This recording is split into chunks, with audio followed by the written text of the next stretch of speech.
On va voir dans cette capsule-ci un concept qui s'appelle la polarité des molécules. Il y a certaines molécules qui sont non polaires et puis d'autres molécules qui sont polaires. Qu'est-ce que ça veut dire, ça, des molécules polaires? Ça veut dire que à l'intérieur même de la molécule, il y a un côté de la molécule qui est chargé partiellement négativement, puis un côté qui est chargé partiellement positivement. Donc, si on plaçait ça sur un continuum, on peut dire qu'il existe des molécules qui sont non polaires. Donc, il pourrait avoir aussi ce que je viens de vous expliquer, les molécules qui sont polaires. Puis si on allait encore plus loin, les charges ne seraient plus partielles, ce seraient des charges complètes. Alors, on aurait des composés chargés. Ce sont les ions. Donc, on peut dire que la molécule polaire se situe entre les deux, entre une molécule non polaire où tous les électrons sont répartis également dans la molécule, et se situe donc entre ça et les ions qui possèdent réellement une vraie charge formelle.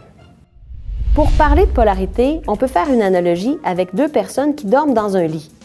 Si les deux personnes tirent avec la même force sur la couverture ne bougera pas pendant la nuit. Donc, personne ne va se réveiller en manquant de couverture ou alors en ayant un surplus de couverture. C'est un peu la même chose qui arrive pour une molécule non polaire, par exemple la molécule de I2.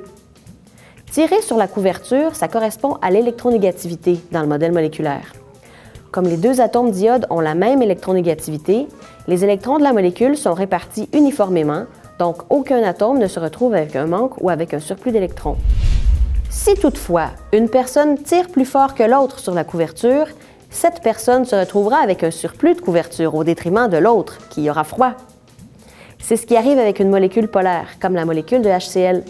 L'atome de chlore a une plus grande électronégativité que l'atome d'hydrogène. Il tire donc plus fort sur les électrons. C'est pourquoi on observe un surplus d'électrons autour du chlore. Ce surplus est représenté en rouge dans la figure et confère à cette portion de la molécule une charge partielle négative représentée par un signe delta-. Au contraire, l'atome d'hydrogène a un manque d'électrons, ce qui lui confère une charge partielle positive représentée en bleu et symbolisée par un delta+.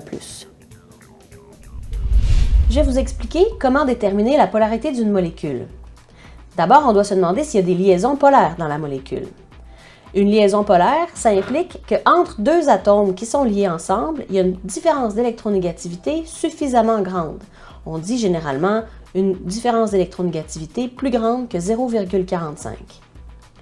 S'il n'y a pas de liaison polaire dans la molécule, elle est nécessairement non polaire.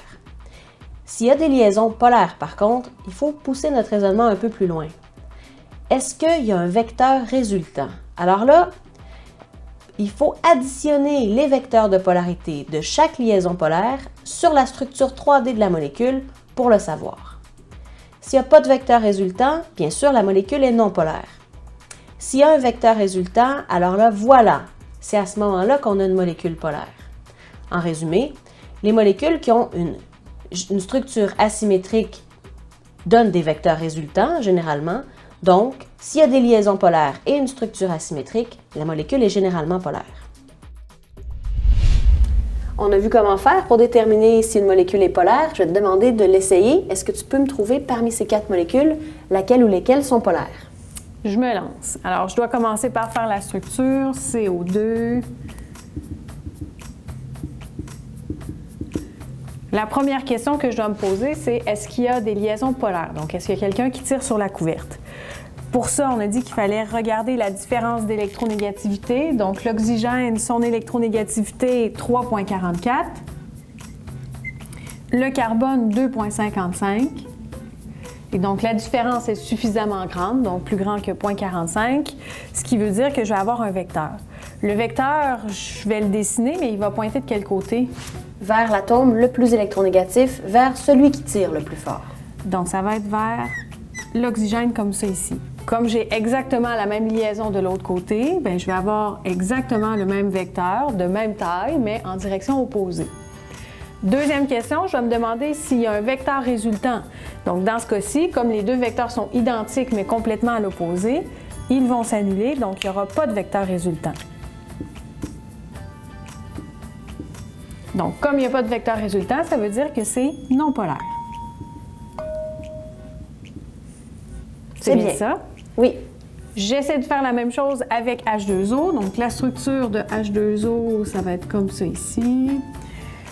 Je vais encore me demander les différences d'électronégativité. Donc, 2,20, 3,44. Il va y avoir une différence suffisamment grande. Donc, je vais avoir un vecteur qui va pointer vers l'oxygène ici. Là, les vecteurs sont opposés, ils s'annulent, donc c'est non polaire. Je pense que tu as oublié quelque chose. C'est que tu n'as pas du tout considéré la forme de la molécule. Tu as seulement dessiné sa structure de Lewis. Pour savoir si les vecteurs s'annulent, il ne faut pas regarder s'ils s'annulent sur le dessin. Il faut regarder s'ils s'annulent dans la structure tridimensionnelle de la molécule. Il faut vraiment que tu recommences. Il faut que tu dessines la structure 3D de la molécule. Alors, la structure 3D aurait l'air de quelque chose comme ça. J'avais déjà déterminé qu'il y avait une suffisamment grande différence pour s'en aller comme ça ici. Ah, mais là, je remarque que les deux vecteurs ne sont pas vraiment opposés. Les deux s'en vont vers le haut. Donc, à ce moment-là, je présume que je vais avoir un vecteur résultant qui va s'en aller vers le haut. Donc, comme ici, j'ai un vecteur résultant, je vais avoir une molécule qui va être polaire. Oui, conclusion très différente de tantôt. La molécule d'eau est effectivement une molécule polaire, bien sûr. Ah! Fait que là, ça va bien. Si je continue BF3, bien là, celle-là ici, je vais la faire en 3 dimensions aussi. Ah, mais elle est facile parce qu'elle est plane.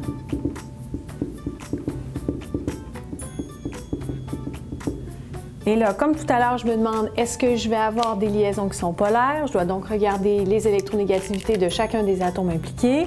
Le fluor, 3,98. Le bore, 2,04. Oh là là, on a quand même une très grosse différence d'électronégativité ici. Donc, évidemment, je vais avoir 3 vecteurs, comme ça ici. Et puis là, je dois t'avouer que je me pose des questions à savoir comment je vais faire pour savoir si ces vecteurs-là s'annulent. Ils ont l'air de partir un petit peu dans tous les sens, mais je ne saurais pas dire s'il y a un vecteur résultant ou pas. Pour savoir quand on a plus qu'un vecteur, s'il y a un vecteur résultant, on doit les additionner. Puis pour ça, il va falloir regarder les composantes des vecteurs.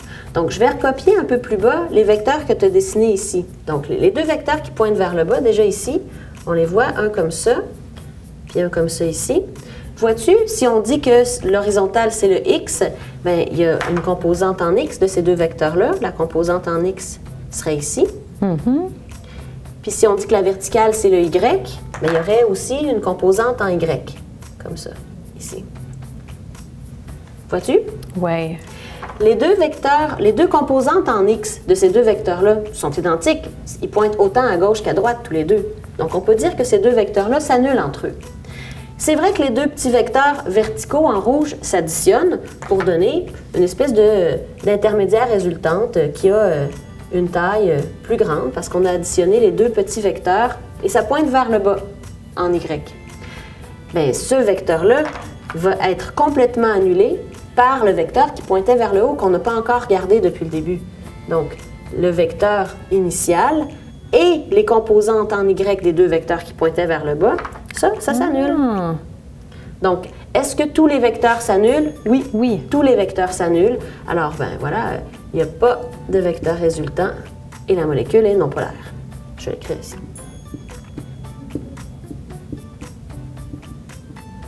Ah, ça me rappelle un peu ce que j'ai fait dans mes cours de physique. Si j'essaie maintenant de faire le NH3, donc NH3, là aussi, il faut que je fasse attention parce que dans ma structure, ça aurait l'air de quelque chose comme ça ici. Très bien. Pyramidale à base triangulaire. Et là, je regarde les différences d'électronégativité. Je commence déjà à me souvenir de certains d'entre eux. L'hydrogène, c'est 2,20, alors que l'azote, c'est 3,04. Encore une fois, j'ai une suffisamment grande différence d'électronégativité. Je vais avoir un vecteur. Le vecteur va pointer vers l'azote parce que c'est le plus électronégatif. Et je vais en avoir 3 comme ça ici.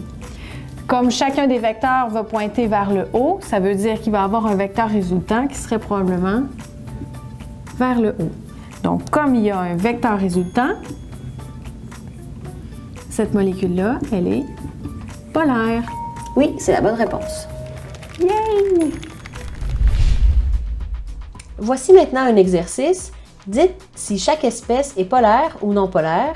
Vous pouvez appuyer sur pause, essayer de faire l'exercice, puis repartir la vidéo pour voir la réponse.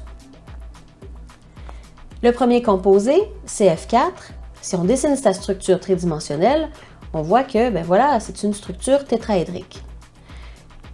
Toutes les liaisons sont polaires parce que la différence d'électronégativité est suffisamment grande entre le carbone et le fluor. On trace donc tous les vecteurs de polarité qui pointent vers l'atome le plus électronégatif et la molécule est non polaire parce que tous les vecteurs d'une structure tétraédrique s'annulent entre eux, donc il n'y a pas de vecteur résultant. La molécule de F2, sa structure tridimensionnelle est plutôt simple. La différence d'électronégativité entre fluor et fluor est bien sûr égale à 0. La molécule est donc non polaire parce qu'il n'y a pas de liaison polaire. Le troisième composé, CH3F, a une structure tétraédrique lui aussi. La différence d'électronégativité entre le fluor et le carbone est toujours plus grande que 0,45, mais la différence d'électronégativité entre le carbone et l'hydrogène est, quant à elle, plus faible que 0,45, donc il y a des liaisons polaires et non polaires dans cette molécule. En réalité, une seule liaison polaire, celle sur laquelle vous voyez qu'on a dessiné un vecteur de polarité. Alors, est-ce qu'il y a un vecteur résultant? Mais bien sûr, donc la molécule est polaire. La dernière espèce, c'est l'ion fluorure, F-. Quand on dessine sa structure, on voit que c'est un atome seulement, entouré de 4 paires d'électrons. Et c'est ni un ni l'autre, c'est un ion, c'est pas une espèce polaire ou non polaire. C'est une espèce qui possède une charge formelle et non pas une charge partielle. N'hésitez pas à revisionner la vidéo autant de fois que nécessaire. Et pour vérifier votre compréhension, allez faire les exercices dont l'adresse est placée dans les commentaires en dessous du vidéo.